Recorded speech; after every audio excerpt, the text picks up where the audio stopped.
Yo, I'm gonna be very honest with you. Past couple of weeks have just been like super packed. I don't know what was going on when, so I haven't had a whole lot of time to test out new ideas. So here are two simple beginner level tricks that you can do at any time for any occasion. Let's do it. Alright, yo, so check this out. We'll start with the one that's a bit easier. I'll begin by taking the cards right out of the tuck case, maybe give it a couple of cuts. Then I'll hand the deck over to the spectator and have them deal off the cards into 3 piles like this, right? And they can even deal it in like reverse order if they want, like so. If they want to put a few cards here, 1 card here, they can deal it off, but let's just say we want to deal no more than half the deck, so they stop around here, right? And now we're going to take all the top cards, flip them face up. They could have, again, these could have been any cards. We're going to put them all together in a pile. Again, any number of cards in each one of these piles, and just put them on the bottom of the deck. Now I'm going to have the spectator do the same thing, except just deal 1 pile. They can stop whenever they'd like, just before the face-up card, ideally.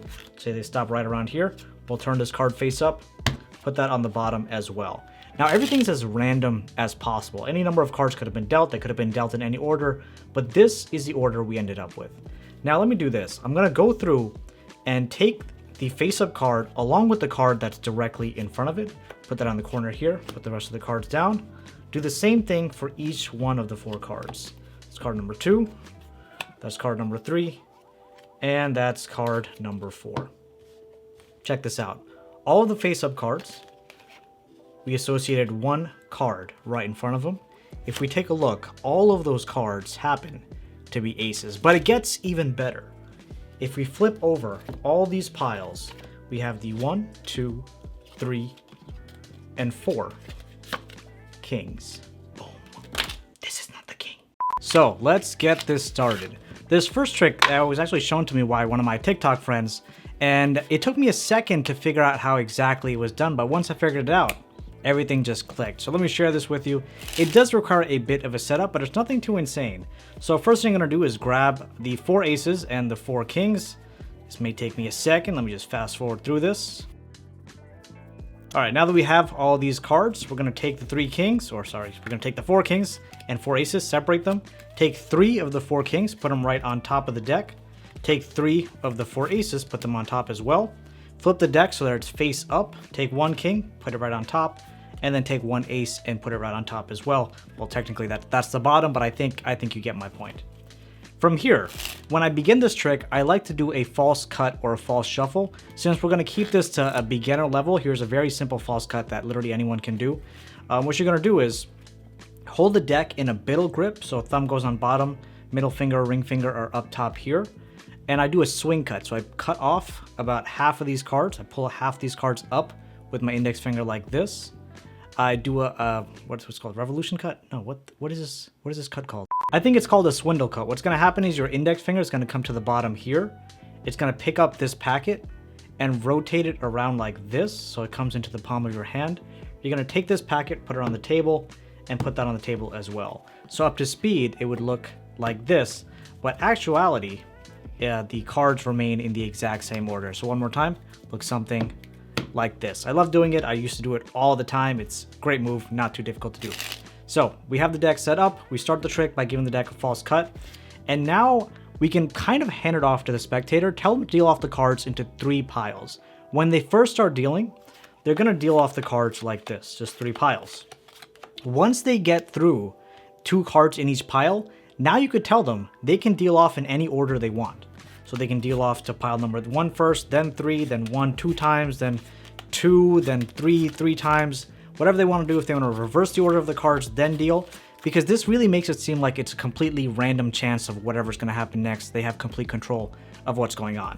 You just want to make sure to tell them not to go maybe halfway past the deck. Otherwise, it's going to get a bit more challenging if they just do whatever they want. So I'd say don't go past halfway, or like definitely don't go past like 3/4. So they've done this. Now flip over the top card of each packet. Then have them put these packets together, again, in any order. That's completely fine, as long as they all go on the bottom of the deck. Now, you do the same thing I did in my performance. Keep dealing off cards. Make sure they don't deal off the card here, right? You want to make sure they don't get this far. So you want to tell them to not deal off maybe more than like 1/4 of the cards, just to be safe, right? So they stop somewhere, flip over that card, drop that on top. From here, that's it. The deck has been set up. It's 100% self-working at this point. All you got to do is, as you go through, find the first face-up card, take the card in front of it, make one pile from that. All the cards that were above these cards go in the pile below, all right? So top pile has the face-up, one face-down card that was in front of it, and all the cards above these two cards go in the pile below it. Okay, so we do the same thing. We found the Jack of Hearts, which is a face-up. Take the card in front of it, put that up front. These 5 cards were above that, put that down. Same thing. These cards are going to go down here, these 2 up here, and the last one, so this, I guess the last one could be a bit confusing. These 2 cards go up here.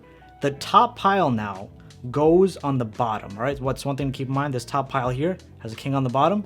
This goes on the bottom of the original bottom pile, and then you put that down. And now you can do the reveal in any way you want. I like to gather all these up, or if you want, you can flip them over one at a time. Ace number 1, ace number 2, ace number 3, ace number 4. Their mind's already blown, right? Right now, their mind is already blown. Then when you say you can take it a step further by flipping all these over and showing the 4 kings, they will be completely flabbergasted. Let's move on to trick number 2. So we'll start by cutting the cards into 2 piles. The spectator can pick any one of these 2 piles, let's just say this one, and they can shuffle it up as much as they'd like. Once they're content with their shuffling, they're going to take a look and memorize the bottom cards. Take a look, memorize that card. As soon as they have that memorized, I'll take this packet back and I'll give these cards a bit more of a shuffle. As I'm shuffling, I want the spectator to go into this pile and take off some number of cards. This way, I don't know how many cards, they don't know how many cards, just some number of cards and put them off to the side. Now, I'll combine these 2 packets and we'll give this deck a Klondike shuffle. So what's going to happen, we're going to take the top and bottom card and form a whole new pile using those 2 cards. All right, that took longer than I anticipated, but that's completely fine. Now let's count the number of cards that were in this cut pile that no one actually knows about. 1, 2, 3, 4, 5, 6, 7, 8, 9, 10, 11.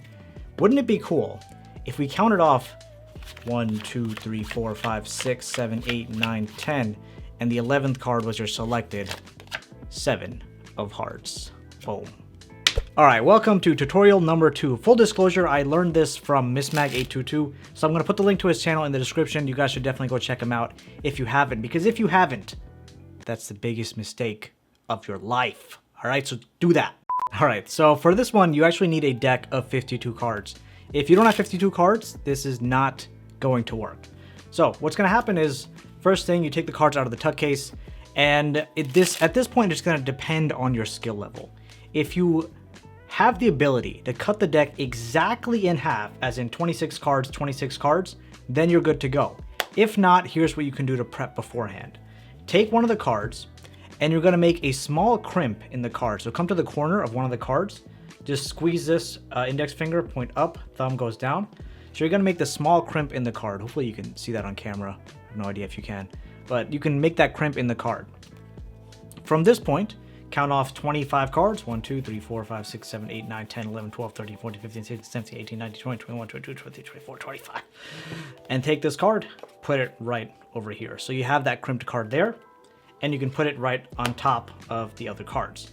So now you want to make sure the crimp is not like super noticeable, but it's there so you can easily find it. When doing this trick, you take the cards out of the tuck case and you tell the spectator, I'm going to cut the deck in half. Or you can say, I'm going to cut the deck into 2 piles. So this way, you're going to come find your break. You can look down, that's completely fine. Find your break, cut to that point, right? You want to make sure that card goes on top. Put that down to one side, put the other cards down to the other side. Now you ask the spectator to select any one of those 2 piles, and they can truly select any one of those 2 piles. If they select this one, I would say pick this up yourself, kind of smoothen out where the crimp was. And of course, don't be like, you're smoothing this out. You just pick this pile, smoothing it out as you're handing it over, or just squeeze this corner tightly as you hand this over. And now they can shuffle up any one of those 2 piles, again, completely free choice, as much as they'd like. Now they're going to take a look and memorize the bottom card. In our case, it's the Ace of Spades. So they have memorized the Ace of Spades. We don't know what the card is, but as soon as we take this back, I'm going to start shuffling. But as I shuffle, I want to maintain that card on the bottom. So what I do is I use these 4 fingers here to hold that card. Hopefully you can see that. So hold that card as I shuffle like this. And to kind of take attention away from my shuffling, what I also tell them to do as I shuffle like this is to take a look at this pile and cut off a small number of cards, or cut off a packet of cards. And they're going to cut off a packet of cards, tell them to leave it somewhere else on the table. I like to put it horizontally just because it's easier to tell what the cut packet was. And now you want to emphasize to them that neither one of us know how many cards are in that pile, but in a second, it's gonna be useful, right? So now you're gonna combine these two packets. This is your shuffled packet that has their selected card on the bottom. That's gonna go on top of the remaining cards. And you pick everything up, and now you do a Klondike shuffle, which I literally explained. You take the top card, bottom card of this pile, and put it down on the table. And you're gonna do this again for the entire deck. Let's speed right through. All right, at this point, you're either gonna have 2 cards left or 1 card left. If you have 2 cards left, put them both down. If you have just 1 card left, put that down as well. All right, so you put that down, and now you tell the spectator, now this deck has been shuffled. Neither of us knew how many cards were in this pile, but can you count how many cards were there? So they count 1, 2, 3, 4, 5, 6, 7, 8, 9, 10. Now this pile does not matter. You tell the spectator, even they can do the counting. I think this really adds a whole lot of value, a whole lot of power if they're counting the cards. 1, 2, 3, 4, 5, 6, 7, 8, 9, and the 10th card will be the Ace of Spades.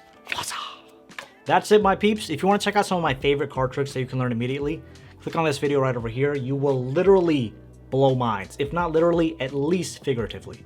One of the two. A huge shout out to all my Patreon producers, and thank you. Love you. See you soon.